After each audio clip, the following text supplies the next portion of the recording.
Assalamualaikum warahmatullahi wabarakatuh dan salam sejahtera. Bersama saya, wartawan anda, Nur Arena Maisara binti Abdullah ini. Ramai yang tak tahu kan, yang sekolah kita sekarang ni ada studio TVPSS sendiri. Baiklah, mari kita saksikan bersama-sama.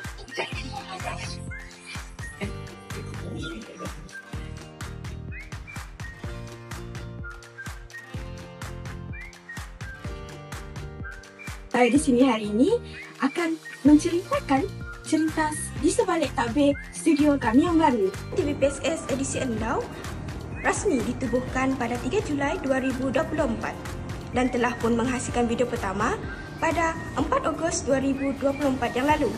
Alhamdulillah, perjalanan kami setakat ini sangat memberangsangkan.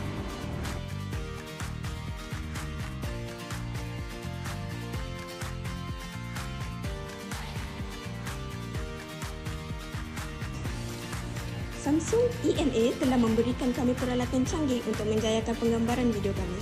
Antara peralatan yang kami terima termasuklah 4 buah tablet, 1 unit headphone Samsung berkualiti tinggi, gimbal untuk rakaman yang stabil dan juga lampu pencahayaan yang cukup terang. Kejayaan ini juga tidak dapat dipisahkan daripada sumbangan besar daripada Samsung E&A. Terima kasih atas sokongan padu mereka.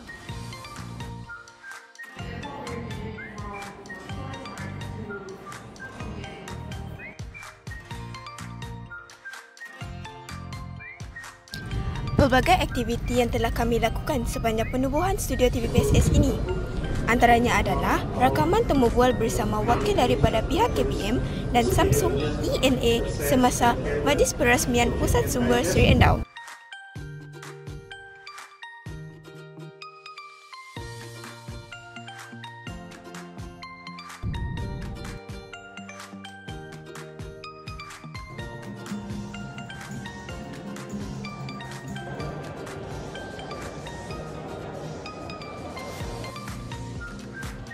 Jadi, teruskan menyokong studio TVPSS edisi Endau.